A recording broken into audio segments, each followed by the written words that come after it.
வணக்கம் நண்பர்களே. இன்னைக்கு நம்ம ஒரு முக்கியமான விஷயத்தை பற்றி பேச போகிறோம். அது என்னங்க முக்கியமான விஷயம்? இந்த வருஷம் ஜூன் ஜூலையும் முடிய போகுதுங்க.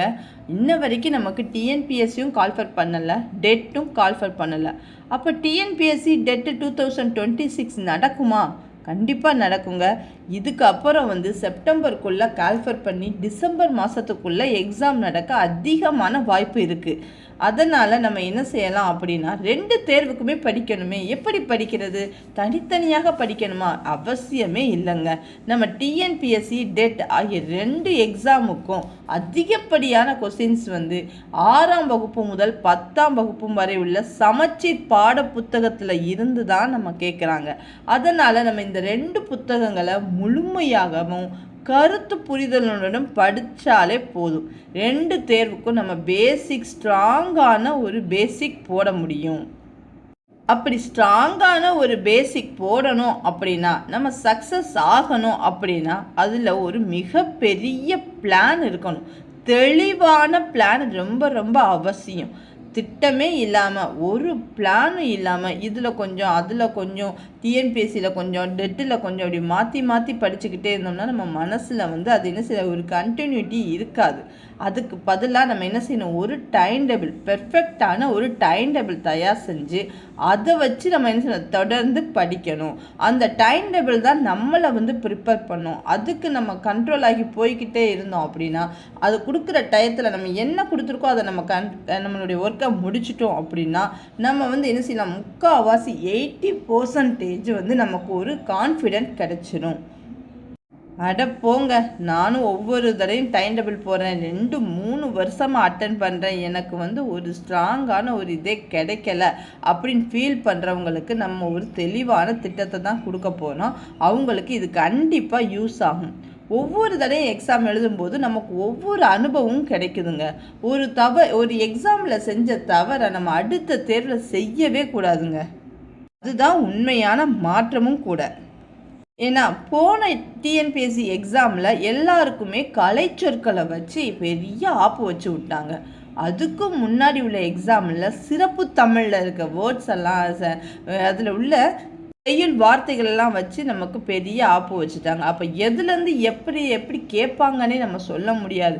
அதுக்காக எல்லாமே ப்ரிப்பேர் பண்ணணும்னா எல்லாமே நம்ம தெரிஞ்சுக்கிட்டாதாங்க நம்ம உள்ளே போய் நமக்கு ஏற்ற மாதிரி என்ன செய்யணும், மாடுலேஷன் பண்ணால் மட்டுமே தான் அந்த எக்ஸாமுக்கு நம்மளால் என்ன செய்ய முடியும், ஈடு கொடுத்து போக முடியும். அதனால் எந்த பகுதியுமே நம்ம என்ன செய்யக்கூடாது, அலட்சியப்படுத்தக்கூடாது. ஒரு சின்ன வார்த்தையை கூட அவங்க கேள்வியாக மாற்ற அளவுக்கு கேள்வித்தாள் அவங்க தயாரிக்கிறாங்கங்க. நம்ம எழுதுகிற தேர்வு லட்சக்கணக்கான போட்டியாளர் இருக்காங்க. அதனால் நம்ம இந்த இடத்துல தேர்வாணையத்தை குறைய சொல்ல முடியாது. தேர்வாணையம் எல்லாத்தையும் எடுக்க முடியாது. சிறந்தவர்களை தேர்ந்தெடுக்கிறதுக்காகத்தான் அவங்க கடினமான கொஸ்டின்ஸ் எல்லாம் கேட்குறாங்க. அதனால் நம்ம கேள்வித்தாளை குறைவே சொல்லாமல் நம்மளுடைய தயாரிப்பை அவங்களுக்கு ஏற்ற மாதிரி அடுத்த நிலைக்கு எடுத்து செல்லணும். நல்ல நினைவில் வச்சுக்கோங்க, வெற்றியாளர்கள் யாருமே காரணமே சொல்ல மாட்டாங்க. அடுத்தடுத்து அதற்கு ஏற்ற மாதிரி தயாராக தான் இருப்பாங்க. இன்றைக்கே நம்ம ஒரு திட்டத்தை உருவாக்குறோம், தினமும் தொடர்ந்து படிக்கிறோம், சமச்சீர் புத்தகங்களை முழுசாக முடிக்கிறோம். அதுக்கு எங்களுடைய கேஆர்டிஎன்பிஎஸ்சி சேனல் முழுசாக சப்போர்ட்டாக நிற்குங்க. இந்த வருடம் டிஎன்பிஎஸ்சி குரூப் 4ஆக இருக்கட்டும், டிஎன்டெட் காமன் டெட்டாக இருக்கட்டும், சரியான திட்டமாக போடுறோம், தொடர்ந்து முயற்சி செய்கிறோம், நிச்சயமாக வெற்றி பெறுறோம். நம்மளுடைய கேஆர்டிஎன்பிஎஸ்சி சேனலோட சப்போர்ட்டோட வாழ்த்துக்கள் அனைவருக்கும். உங்கள் அனைவருக்குமே அரசு வேலை கனவு நிச்சயமாக நனவாகும். அதுக்கு நாங்கள் கேரண்டிங்க. ஆனால் நீங்கள் எங்களுடைய சப்போர்ட்டோட நீங்கள் படிக்க ரெடியாக இருக்கீங்களா, அதை நீங்களே கேட்டுக்கோங்க உங்களை. நண்பர்களே, டிஎன்பிஎஸ்சிக்கு என்ன படிக்கணும், டெட்டுக்கு என்ன படிக்கணும், அதை எப்படி படிக்கணும், இதெல்லாம் கேட்குறதுக்கு முன்னாடி முதல்ல சிலபஸை முழுமையாக தெரிஞ்சுக்கிடணும். பலர் புத்தகத்தை தொடவே மாட்டாங்க, சரிங்களா? சிலபஸையும் தெரிஞ்சுக்க மாட்டாங்க. இந்த மாதிரி நிறைய யூடியூப் சேனல்ஸில் போடுறத பார்த்து ஜஸ்ட்டு தெரிஞ்சுக்கிட்டு நம்ம அதை போய் அட்டன் பண்ணிக்கலாம் அப்படிங்கிறது ஒரு தெளிவான பாதை கிடையாதுங்க, சரியான முறையும் கிடையாது.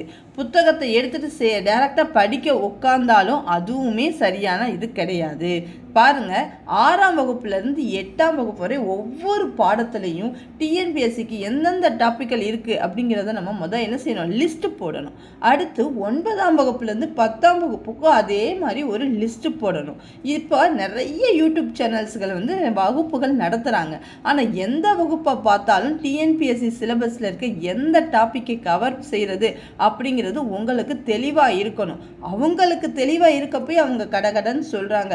ஆனால் அந்த சிலபஸை நீங்கள் உங்கள் மனசில் ஏற்றாமல் நீங்கள் படித்தீங்க அப்படின்னா எது முக்கியம் எது முக்கியம் இல்லை அப்படிங்கிறது தெரியாது. நீங்கள் எந்த வீடியோனாலும் ஃபாலோ பண்ணுங்கள், எந்த சேனல்னாலும் ஃபாலோ பண்ணுங்கள். ஆனால் உங்களுக்கு சிலபஸ் மனசில் ஃபுல்லாக தெளிவாக இருக்கணும். அதனால் ஒரு 2-3 நாளைக்கு சிலபஸை மட்டுமே திருப்பி அதை ரீட் பண்ணி பாருங்கள். எந்தெந்த சிலபஸ் எந்தெந்த டாப்பிக்லாம் கொடுத்துருக்காங்க அப்படிங்கிறத பார்க்கும்போது நீங்கள் புக்கு எடுத்து படிக்கும்போது இந்த டாபிக் உங்களுக்கு முக்கியம் அப்படின்னு நீங்களே அதை ஹைலைட் பண்ணுவீங்க. சிலபஸ் மனசில் நிற்காமல் கண்டிப்பாக உங்களால் அடுத்த ஸ்டெப்புக்கு போகவே முடியாதுங்க. இது நான் 100% கேரண்டியோட சொன்னேன். நீங்களே சிலபஸை எடுத்து நல்லா ரீட் பண்ணி அந்த புக்கில் எந்தெந்த இடத்துலலாம் ஒரு லெசன் எடுத்துட்டீங்க, ஒரு யூனிட்னு எடுத்துட்டிங்கன்னா குரூப் 4 டாபிக் எங்கெங்கெல்லாம் சிலபஸ் டாபிக் கவர் ஆகுது அப்படின்னு நீங்களே என்ன செய்யலாம், ஒரு நோட்டு போட்டு உங்களுக்கு புரிகிற அளவுக்கு தெளிவாக நோட்ஸ் எழுதி வச்சுக்கிடலாம். அப்படி இல்லையா, நிறைய சேனல்ஸில் போடுறாங்க, அதையும் எடுத்துக்கலாம். நம்ம கேஆர் டிஎன்பிஎஸ்சி அல்ல, உங்களுக்காக டிஎன்பிஎஸ்சி குரூப் 4 6லேருந்து 10th வரைக்கும் ஒவ்வொரு பாடத்துலையும் என்னென்ன டாப்பிக்லாம் வருது அப்படிங்கிறத தொகுத்து ஒரு பிடிஎஃபாக இன்னும் ஒரு 2 நாளில் உங்களுக்கு ரெடி பண்ணி நான் என்ன செய்வேன், என்னோடய வாட்ஸ்அப் குரூப்பில் போட்டுருவேன். வேணுங்கிறவங்க அந்த வாட்ஸ்அப் குரூப்பில் ஜாயின் பண்ணி அந்த பிடிஎஃபை நீங்கள் என்ன செய்யலாம், டவுன்லோட் பண்ணி வச்சுக்கலாம். நீங்கள் டவுன்லோட் பண்ணி பத்திரமா வச்சுக்கிறத விட அதை ஓப்பன் பண்ணி நீங்கள் சிலபஸையும் ரெடி ஆகிக்கிடணும். சிலபஸை தெளிவாக ஆகிக்கிட்டிங்கன்னா அதுக்கப்புறம் இந்த பிடிஎஃப் எடுத்து ஓப்பன் பண்ணி 2ஐயும் நீங்கள் பார்க்கும்போது உங்களுக்கு புக்கில் எந்தெந்த லெசனில் என்னென்ன டாபிக் இருக்குங்கிறது உங்களுக்கே ஒரு ஐடியா கிடைக்கும். ஒவ்வொரு டாப்பிக்கையும் நீங்கள் கம்ப்ளீட் பண்ணோடனே டிக் பண்ணிக்கிட்டே வந்தீங்க அப்படின்னா உங்களுடைய ப்ரிப்பரேஷன் மிகவும் கரெக்டாக பெர்ஃபெக்டாக போய்கிட்டே இருக்குங்க. ஃபார் எக்ஸாம்பிள், நம்ம ஒரு வண்டி வச்சுருக்கோம், ரொம்ப நாள் அதுக்கு ஆயில் போடலை, க்ரீஸ் போடலை, அது பராமரிக்கவே இல்லை, அது ஸ்மூத்தாக ஓடுன்னு நீங்கள் எதிர்பார்க்கலாமா? எதிர்பார்க்க முடியாது. அதை பராமரிக்காமலே விட்டீங்கன்னா அதில் சத்தம் வரும், வேகம் குறையும், உங்களுக்கு ஈக்குவலாக அது என்ன செய்யும், உங்களுக்கு ஒரு கம்ஃபர்டபுள் கொடுக்காது, அடிக்கொருக்கா பிரச்சனை வந்துக்கிட்டே இருக்கும். அதே மாதிரி நீங்கள் சிலபஸை கம்ப்ளீட் பண்ணாமல் சிலபஸை தெரிஞ்சிக்காமல் படித்து ப்ரிப்பரேஷன் பண்ணிங்கன்னா அது உங்களுக்கு இந்த வண்டி மாதிரி தாங்க சீராகவே இருக்காது.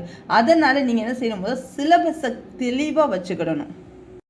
அதன்படி படிச்சிங்கன்னா உங்களுடைய ப்ரிப்பரேஷன் மிகவும் எளிதாகவும் வேகமாகவுமே இருக்குங்க. நல்லா ஞாபகம் வச்சுக்கோங்க, புத்தகத்தை படிக்கிறதுக்கு முன்னாடி சிலபஸை படிங்க. சிலபஸை தெரிஞ்சவங்க தான் முழு புத்தகத்தையும் சரியாக கவர் செய்ய முடியும். இந்த திட்டத்தை தொடர்ந்து பின்பற்றினாலே போதும், டிஎன்பிஎஸ்சி குரூப் 4க்கு மட்டும் இல்லை, மற்ற போட்டித் தேர்வுகளுக்கும் வலுவான அடித்தளம் அமைக்கலாம். நம்ம கேஆர் டிஎன்பிஎஸ்சி 2026 ஸ்டடி பிளான் போட்டாச்சு. இந்த ஜூலை 20 இருந்து நம்ம ஆகஸ்ட் மந்த் வரைக்கும் நம்ம என்னென்னலாம் ப்ரிப்பேர் பண்ண போகிறோம் அப்படிங்கிறது ஒரு பிளான் போட்டாச்சு. ஏன் ஆகஸ்ட் மாதம் வரைக்கும் நீங்கள் போட்டிருக்கீங்க அப்படின்னா, ஆகஸ்ட்டில் கால்குலேட் பண்ணுறாங்களா செப்டம்பரில் கால்குலேட் பண்ணுறாங்களான்னு தெரியல. ஸோ நம்ம ஆகஸ்ட் மந்த் வரைக்கும் மட்டுமே இந்த பிளானை எக்ஸிக்யூட் பண்ணிவிட்டு அதுக்கப்புறம் கால்குலேட் பண்ணுறதுக்கு அப்புறம் புதுசாக மறுபடியும் எதெல்லாம் நம்ம படிச்சிருக்கோம் எதெல்லாம் படிக்கலை அப்படிங்கிறதுக்கு மறுபடியும் நம்ம என்ன செய்யலாம், பேலன்ஸ்க்குரிய சப்ஜெக்ட்டுக்கு எல்லாத்துக்குமே நம்ம என்ன செய்யலாம், பிளான் போட்டுக்கலாம். இப்போ நம்ம என்ன படிக்க போகிறோம் அப்படின்னா, ஜூலை 20 இருந்து ஸ்டார்ட் ஆகுது மண்டே. நெக்ஸ்ட் வீக்னு 1 வீக் இருக்குது. எல்லாருமே அது வரைக்கும் என்னென்ன படிக்கணுங்கிறத நீங்களும் ஒரு தெளிவு பண்ணிக்கோங்க. சிலபஸ் எல்லாம் ரெடி பண்ணி வச்சுக்கோங்க. சிலபஸ் எல்லாம் கொஞ்சம் உங்கள் மைண்டில் ஏற்றிக்கோங்க, சரிங்களா? ஜூலை 20 மண்டேலேருந்து நம்ம என்ன செய்யலாம், பிளான் எக்ஸிக்யூட் பண்ண போகிறோம். ஒவ்வொரு நாளும் ஒவ்வொரு யூனிட்டில் படிக்கணும். தமிழ் என்ன படிக்கணும், ஜிகே என்ன படிக்கணும், எதை ஃபோக்கஸ் பண்ணணும், எவ்வளோ நேரம் படிக்கணும் அப்படிங்கிறத எல்லாமே நீங்கள் என்ன செய்யலாம், நம்ம வீடியோலேருந்து பார்த்துக்கலாம். நம்ம சேனலில் எல்லாமே என்ன செய்யும், ஜூலை 20 இருந்து ஒவ்வொரு யூனிட்டாக வர ஆரம்பிச்சிடும், சரிங்களா? இப்போ ஜூலை 20 மண்டேலேருந்து நமக்கு இருந்து ஆகஸ்ட் 2 வரைக்கும் நம்ம என்ன செய்யலாம், 8th ஸ்டாண்டர்ட் ஃபுல்லாக கவர் பண்ண போகிறோம். கவர் பண்ணி தமிழர் சப்ஜெக்டில் 8th ஸ்டாண்டர்ட் ஃபுல்லாக கவர் பண்ணி அதை ரிவிஷனும் பண்ண போகிறோம். ரிவிஷன் பண்ணுறதுக்கு இடையில எப்போயுமே வீக்கெண்டில் டைம் கொடுத்து நம்ம இது வரைக்கும் 5 நாள் படித்ததை சனி ஞாயிறு ரிவிஷன் பண்ணிவிட்டு அதுக்கப்புறம் அடுத்த வாரம் தான் அடுத்த டாபிக் போக போகிறோம்.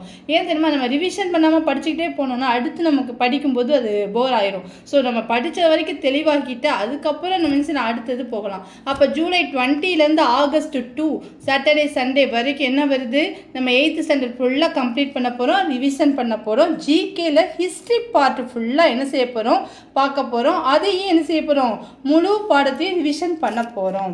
அந்த ஜிகே பார்ட் ஃபுல்லாக, ஜிகேல ஹிஸ்ட்ரி பார்ட் ஃபுல்லாக நம்ம முடிக்க போகிறோம் ஆகஸ்ட் 2 வரைக்கும்.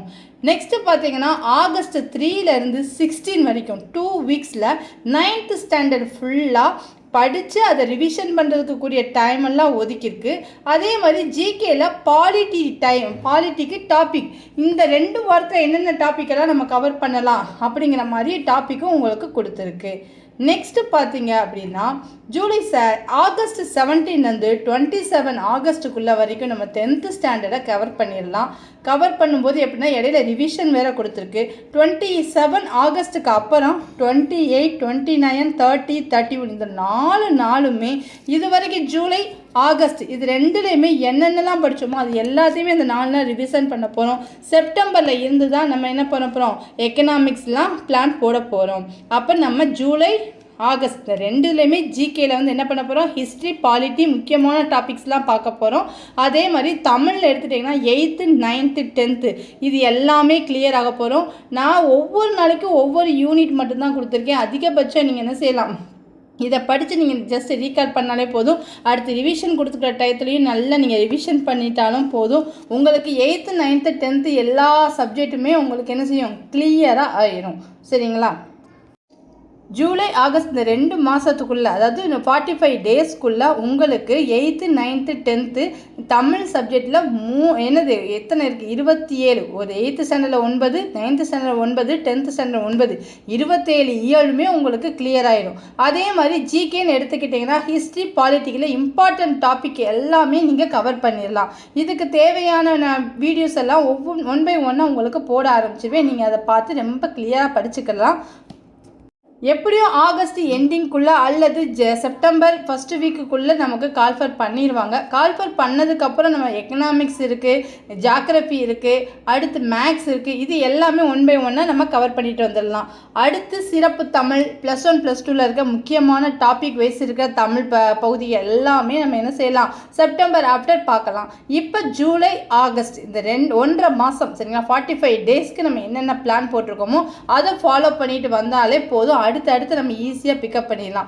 டேட் எக்ஸாமுக்கு படிக்கிறவங்க கம்பல்சரி 8th, 9th, 10th இது எல்லாமே நீங்கள் கிளியர் ஆகிட்டீங்கன்னா கம்பல்சரி உங்களுக்கு பேப்பர் 1 இருந்தாலும் பேப்பர் 2 இருந்தாலும் 60க்கு மேலே மார்க் எடுத்துடலாம் கண்டிப்பாக. தமிழில் மட்டும் சரிங்களா, தமிழில் மட்டும் நீங்கள் என்ன செய்யலாம், ஃபுல் மார்க்கு கவர் பண்ண முடியும். இடையில இங்கே இருக்க நீங்கள் படிக்கிற ஜிகே டாபிக் உங்களுக்கு என்னதுக்கு யூஸ் ஆகும், குரூப் 4க்கும் யூஸ் ஆகும், பேப்பர் 2 படிக்கிறவங்களுக்கெல்லாம் அதுவும் யூஸ் ஆகும், பேப்பர் 1 படிக்கிறவங்களுக்கும் சோசியல் சயின்ஸ் எல்லாமே யூஸ் ஆகும். அதனால் யாருக்குமே இது என்ன செய்யும், இது நம்ம படிக்கணுமா படிக்க வேணாமே தேவையில்லை. இந்த பிளான் 2 பேருக்குமே அது சூட்டபிளாகத்தான் இருக்கும். வேணுங்கிறவங்க என்ன செய்யலாம், இதை பிடிஎஃபாக வேணும்னா எனக்கு வாட்ஸ்அப் குரூப்பில் நீங்கள் மெசேஜ் போட்டிங்கன்னா உங்களுக்கு பிடிஎஃபாக நான் சென்ட் பண்ணுவேன், சேவ் பண்ணி வச்சுக்கலாம். இது உங்கள் கேஆர் டிஎன்பிஎஸ்சி. இந்த டிஎன்பிஎஸ்சி குரூப் 2026ல் அடித்து தூக்குறோம், நல்ல மார்க் ஸ்கோர் பண்ணி கவர்மெண்ட் ஜாப்பில் உட்காருறோம். இது உங்கள் கேஆர் டிஎன்பிஎஸ்சி.